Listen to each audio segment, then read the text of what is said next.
Assalamualaikum warahmatullahi wabarakatuh.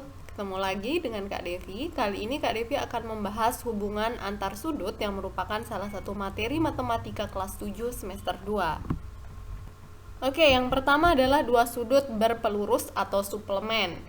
Dua sudut dikatakan berpelurus apabila kedua sudut tersebut membentuk suatu sudut lurus, di mana sudut lurus tersebut memiliki besar sudut 180 derajat, sehingga kita bisa simpulkan alfa ditambah beta itu sama dengan 180 derajat. Jadi sudut ABC yang besarnya alfa dengan sudut DBC yang besarnya beta itu disebut sudut yang berpelurus. Dua sudut yang berpelurus ya. Oke, kita coba kerjakan contoh soal. Kita lihat pada gambar ini sudut ABC berpelurus dengan sudut DBC, di mana besar ABC adalah 2x, besar DBC adalah 120 derajat. Lalu berapakah nilai x? Nah, seperti yang kalian tahu, 2x ditambah 120 derajat itu pastinya adalah 180 derajat. 2x sama dengan 180 derajat dikurang 120 derajat, maka 2x sama dengan 60 derajat. 2x itu artinya 2 kali x. Apabila 2 dikali x hasilnya 60 derajat, maka 2 dikali berapa yang hasilnya 60? Tentunya x sama dengan 30 derajat. Oke, kita lanjut ke pendalaman konsep sebelumnya. Kita akan lihat apakah hanya dua buah sudut yang bisa membentuk sudut lurus. Jawabannya tentu saja tidak. Jadi sudut lurus dapat dibentuk oleh beberapa sudut. Contohnya dalam hal ini ada 4 sudut yang membentuk satu sudut lurus. Sehingga dapat kita simpulkan jumlah dari besar sudut-sudut yang membentuk sudut lurus tentunya adalah 180 derajat. Lalu apakah sudut lurus hanya digambarkan dengan garis merah itu saja? Tentu tidak. Jadi bisa digambarkan seperti ini juga. Jadi besar sudut yang di sana yang membentuk satu sudut lurus yaitu adalah A dan B. Sehingga apabila dijumlahkan A dan B itu hasilnya 180 derajat. Oke, hubungan yang kedua adalah dua sudut berpenyiku atau komplement. Gambarnya seperti ini. Jadi sudut ABD berkomplement dengan sudut DBC, di mana jumlah besar sudut dari sudut ABD ditambah dengan besar sudut DBC hasilnya adalah 90 derajat. Karena besar sudut siku-siku adalah 90 derajat. Oke, kita lanjut ke contoh soal.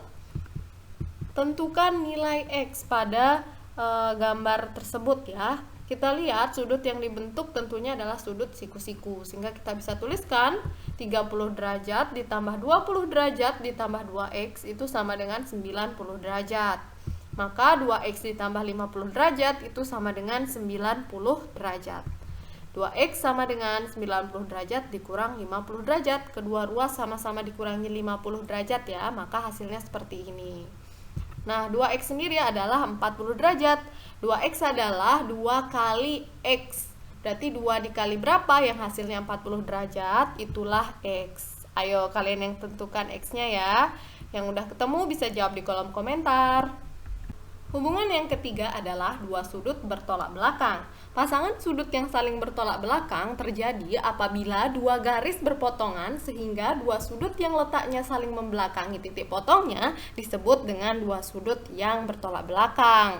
Dalam hal ini, sudut yang besarnya alfa bertolak belakang dengan sudut yang besarnya beta. Nah, apa hubungannya dua sudut yang bertolak belakang? Yaitu besar sudutnya sama, sehingga alfa sama dengan beta untuk gambar ini. Oke, kita akan uji pemahaman kalian untuk menentukan yang mana sih pasangan sudut yang saling bertolak belakang. Oke, yang mana? Bagi yang udah tahu bisa jawab di kolom komentar ya. Oke, jawabannya adalah sudut 1 dengan sudut 3, kemudian sudut 2 dengan sudut 4. Oke, hubungan yang keempat adalah dua sudut sehadap. Seperti apa gambarnya? Sudut-sudut yang sehadap tentunya arahnya sama, yaitu pada gambar ini sudut A sehadap dengan sudut B. Lalu hubungannya adalah besar sudut-sudut yang sehadap itu sama, sehingga besar sudut A sama dengan besar sudut B. Oke, selanjutnya kita akan mempelajari hubungan antar sudut yang dibentuk oleh dua buah garis sejajar yang dipotong oleh sebuah garis. Nah, dua buah garis sejajar dalam gambar ini adalah garis G dan garis H. Kemudian garis yang memotong dua garis sejajar tadi adalah garis M. Nah, sudut-sudut yang berada di dalam daerah yang dibatasi oleh garis G dan garis H disebut dengan sudut dalam.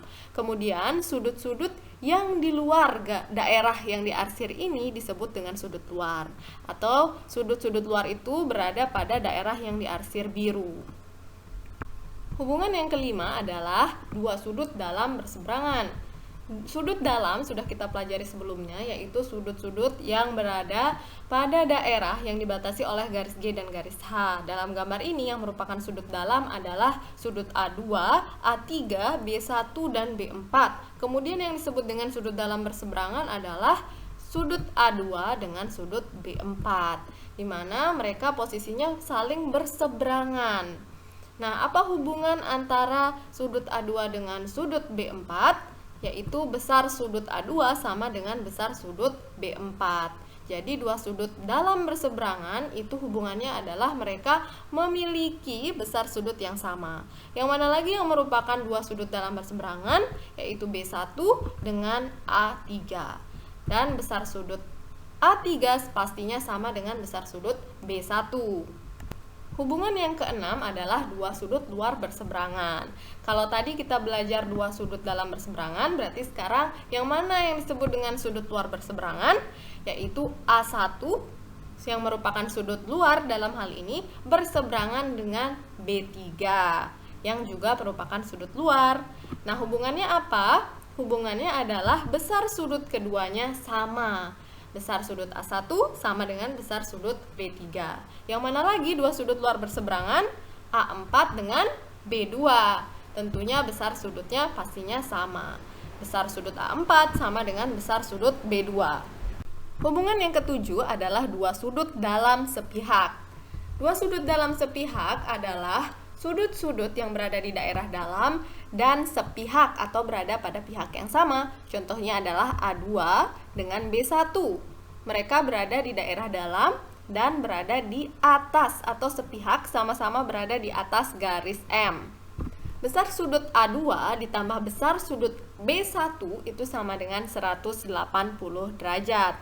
Kemudian yang mana lagi dua sudut dalam sepihak, yaitu A3 dengan B4. Hubungannya sama ya. Semua pasangan sudut yang dalam sepihak apabila dijumlahkan besar sudutnya akan menghasilkan 180 derajat. Oke, yang terakhir adalah dua sudut luar sepihak. Dua sudut luar sepihak adalah sudut-sudut yang berada di luar dan sepihak. Contohnya adalah A1 dengan B2. Sudut-sudut luar sepihak apabila dijumlahkan besar sudutnya akan menghasilkan 180 derajat. Kemudian yang mana lagi yaitu A4 dengan B3. Apabila dijumlahkan besar sudut A4 ditambah besar sudut B3 maka akan menghasilkan 180 derajat. Oke, itu dia tadi 8 hubungan antar sudut. Sekarang untuk meningkatkan pemahaman kita, coba kerjakan soal ini ya. Bagi kalian yang mau belajar, pause videonya dan coba kerjakan soalnya, kemudian isi jawabannya di kolom komentar. Oke, bagi kalian yang sudah mengerjakan soal ini, Kak Devi akan bahas dan kalian bisa mencocokkan jawaban sama Kak Devi ya. Oke, kita lihat sudut ABC itu sehadap dengan sudut DCE. Sehingga besar sudut DCE juga sama seperti besar sudut ABC, yaitu sama-sama 3Y. Kemudian kita lihat garis kuning itu merupakan membentuk sudut lurus ya. Kita lihat yang ini. Nah, berarti apabila dijumlahkan besar sudut FCE dengan besar sudut ECD atau DCE tadi, maka kita bisa tuliskan seperti ini. 102 derajat ditambah 3Y itu sama dengan 180 derajat. Berarti 3Y sendiri adalah 180 derajat dikurang 102 derajat, yaitu 78 derajat. Lalu berapakah Y? Y adalah 78 derajat dibagi 3. Y sama dengan 26 derajat. Nah, itu dia pelajaran kita hari ini, yaitu hubungan antar sudut. Semoga kalian paham ya. Nah, itu dia materi kita hari ini. Bagi kalian yang belum subscribe, silahkan subscribe agar channel ini semakin berkembang dan dapat membantu orang lebih banyak lagi. Dan nantikan video-video selanjutnya agar kalian tidak ketinggalan. Jangan lupa tekan tombol lonceng. Dan yang paling penting, jangan lupa share ke teman-teman kalian. Sekian untuk hari ini. Assalamualaikum warahmatullahi wabarakatuh.